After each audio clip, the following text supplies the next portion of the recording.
ஆன்மீக நண்பர்கள் அனைவருக்கும் அன்பு கலந்த வணக்கங்கள். இன்றைக்கு நாங்கள் ஆன்மீகம் சம்பந்தமான பதிவில் மழலை சொல்லுக்கு பொன் தாளம் தந்தை ஈசன் ஒரு ஆன்மீக தரிசனத்தை பற்றி தான் நாம் இன்றைக்கு பார்க்க போகிறோம். அதாவது இசைக்கும் இறைவனுக்கும் உள்ள பிணைப்பை உணர்த்தும் ஒரு உன்னதமான தலம்னே சொல்லலாம். தாளம் இந்த தாளபுரீஸ்வரர். இந்த தாளத்தின் வரலாறு நெஞ்சை நெகிழ செய்யும் ஒன்றுன்னு தான் சொல்லணும்.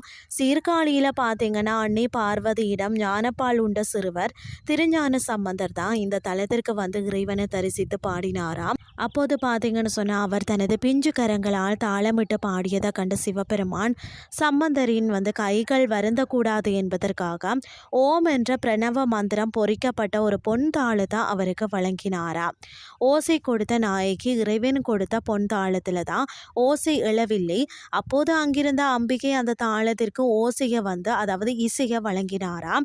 அதனாலேயே இங்குள்ள இறைவனுக்கு தாளபுரீஸ்வரர், சப்தபுரீஸ்வரர் என்றும் அம்பிகைக்கு ஓசை கொடுத்த நாயகி என்றும் பெயர் வந்ததாம். கோயிலின் மிக சிறப்புகள் பார்த்தீங்கன்னா இசைத்தலம். இசையை பயில்பவர்கள் பார்த்தீங்கன்னா மற்றது பேச்சாற்றல் மிக்கவர்கள் இந்த தலத்திற்கு வழிபட்டால் கலைகளில் வல்லவர்களாக திகழ்வார்கள் என்பது நம்பிக்கை. அது மட்டும் இல்லாமல் திருமகள் இந்த தலத்தில் தவம் இருந்த மகாவிஷ்ணுவை மணந்ததால் இவ்வூர் திருக்கோலக்கா என அழைக்கப்பட்டது. சம்பந்தர் மற்றும் சுந்தரரால் பாடப்பட்ட 274 சிவாலயங்களில் 15வது தலம் இதுவாகவும் இருக்கிறது. வாய் பேச முடியாதவர்கள் அல்லது பேச்சு குறைபாடு இருக்கிறவங்க இந்த தலத்தை ஆனந்த தீர்த்தத்தில் நீராடி அம்பிகையின் பாதத்தில் தேன் வைத்து அர்ச்சனை செய்து அந்த தேனை தொடர்ந்து உட்கொண்டாலே வியக்கத்தக்க முன்னேற்றம் ஏற்படுமா.